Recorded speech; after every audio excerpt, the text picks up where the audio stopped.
Bienvenidos, episodio número 26 ya de este ciclo Libros para Atorrantes. Mi nombre es Ariel Garis y en esta oportunidad vamos a hablar de un libro muy especial. Vamos a tratar sociología, como hemos prometido en otras ocasiones. Hablaremos de, perdón, el libro está un poquito usado, ni siquiera las tapas le quedó de tantas consultas. El libro es Las multitudes argentinas del doctor José María Ramos Mejía, ¿no? Vamos a hablar de Ramos Mejía. Aquí quizás lo puedas ver con un poquito más de claridad. Bueno, hoy sigo destruyéndolo al libro, es un pecado realmente. Es una edición muy viejita que no le quedaron ni siquiera las portadas, las tapas, ni la contratapa, ni nada por el estilo que nos explique, ¿no es cierto?, o nos dé alguna información sobre el libro. Bueno, nuevamente insisto, esto es solamente una hoja de ruta, esto es para atorrantes, esto no es para vagos ni para simplistas, sino para gente que de alguna forma quiera interesarse por algunos de los textos que aquí traemos a debate, a colación, que aquí tratamos de abordar o de estudiar someramente, pero lo que no significa ser simplista. Si me habrás escuchado en otros programas, te diste cuenta que no soy simplista. Miro el reloj y bueno, trato de apurarme porque tampoco YouTube me permite hablar más de 15 minutos. Ser simplista no es nuestra misión, sí ser simples, que es otra cosa. Ser simples y simplistas es una diferencia, tiene eso una diferencia notable. Lo mismo que ser complejo a ser complicado, no es lo mismo.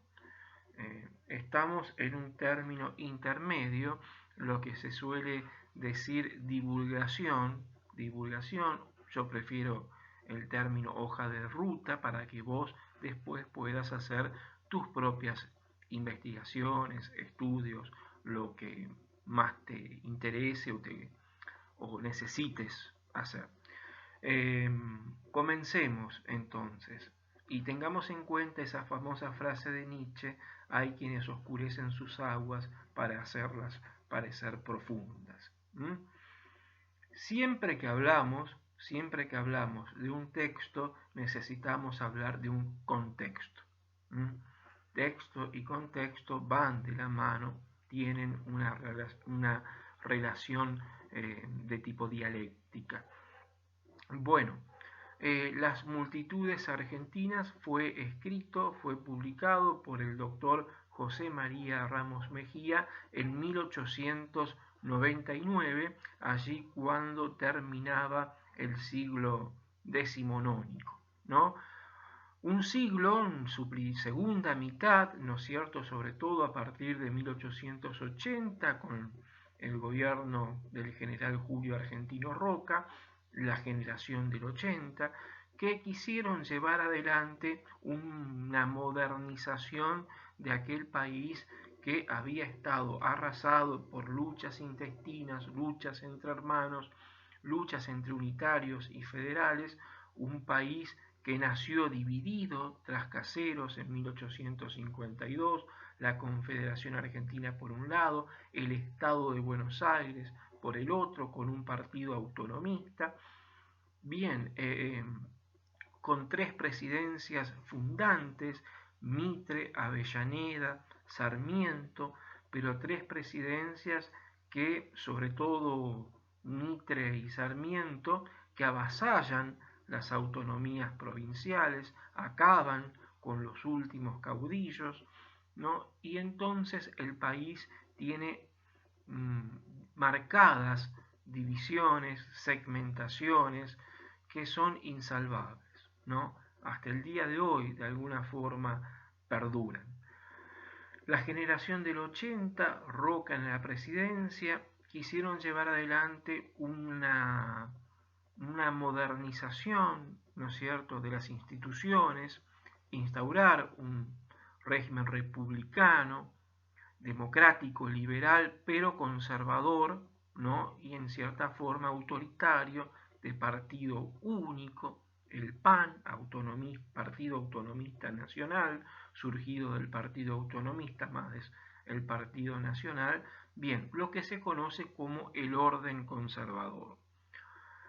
Este orden conservador, que tuvo una larga vida del 80 a 1916, con la presidencia de Irigoyen, la primera presidencia radical, bien, va a sufrir determinados colapsos, ciclos de apogeos, caídas, etc. Todo dependiendo del mercado mundial, porque el modelo agroexportador o la exportación de un bien primario, ¿no es cierto?, fue la base de la economía nacional en el periodo. Va a continuar siéndolo hasta 1930. Bien, el positivismo argentino tuvo, finalizando el siglo decimonónico, finalizando el siglo XIX, a dos brillantes exponentes del mismo, que fueron el doctor José María Ramos Mejía, médico de profesión, ¿no es cierto?, y José Ingenieros, ¿no? Ingenieri, luego españolizado, acriollado su nombre como Ingenieros. Fueron los dos, digamos, pivotes, los dos referentes máximos o más sobresalientes del positivismo argentino. ¿Qué buscaban entender los positivistas? Bien, un fenómeno que en Europa, es una filosofía que nace con Augusto Comte, bien, buscaban entender las masas en Europa, de surgimiento este nuevo actor social y que se transformará en un actor político que pone en jaque, ¿no es cierto?, desestabiliza al statu quo, al orden constituido, ¿no? El siglo XIX pretende ser, a diferencia del siglo XVIII, un siglo de orden, ¿sí? Porque el siglo anterior, el XVIII, es el siglo de las rupturas, es el siglo de las revoluciones, como la francesa, etc. Entonces pretende ser el siglo XIX un siglo, un periodo, un tiempo de orden, ¿no? De cuidar, de mantener el orden establecido, el status quo. El positivismo se brinda como movimiento filosófico a esta concepción política. Bien, el doctor Ramos Mejía nació en la ciudad de Buenos Aires en el 25 de diciembre, que irónico para alguien ligado a la masonería, me río a propósito, en 1849, faltaba poco para que el gobierno de Juan Manuel de Rosas fuera derrocado en Caseros. Murió en la misma ciudad en 1914, ¿no? Y en el 1899, publicó Las multitudes argentinas. Publicó una serie de obras también como Historia de la locura y Rosas y su tiempo en 1907. Lo obsesionó, como todo buen positivista, las multitudes. Necesitaban entender a este fenómeno social, nuevo fenómeno social, ¿no es cierto?, para evitar, atención, evitar que nuevamente se dé un Juan Manuel de Rosas y multitudes gauchas, federales y bárbaras en la política argentina. Siguiendo en las multitudes argentinas, siguiendo la base teórica de Gustave Le Bon, sociólogo francés, como todo buen positivista, Ramos Mejía va a concebir el cuerpo social como un organismo vivo, ¿no es cierto?, como un cuerpo humano. ¿no? Al cual vos querés evitar una enfermedad.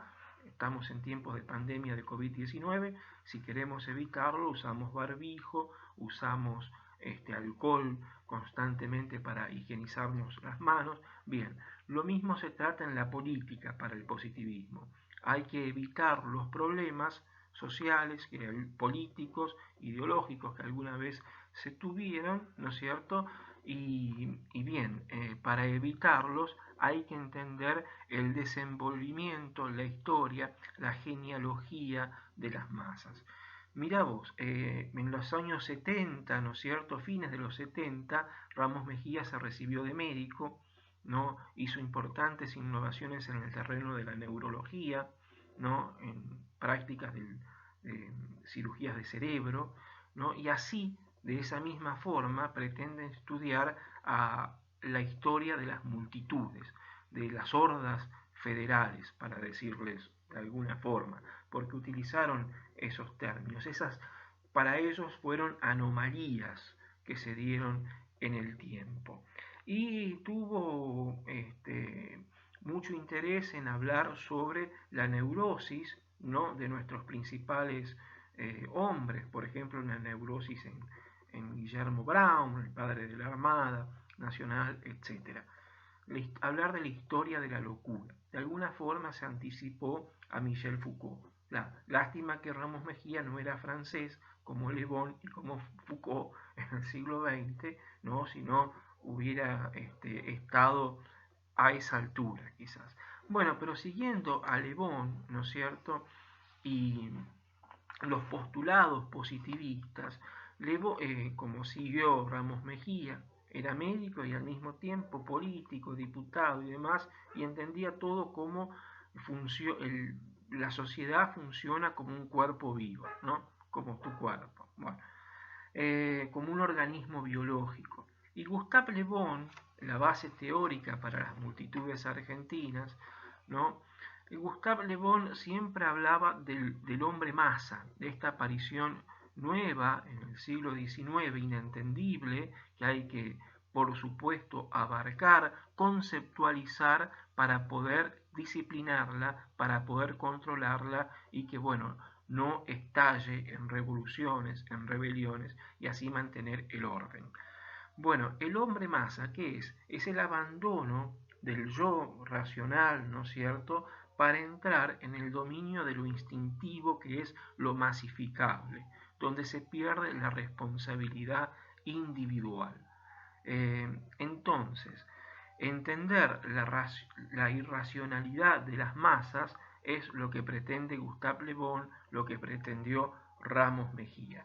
¿Qué pasó? Ahí Freud también en su momento había hablado, y esta nostalgia que tiene el yo, ¿no es cierto?, por volver a ese nosotros, que en algún momento de la historia, ¿no?, había estado presente.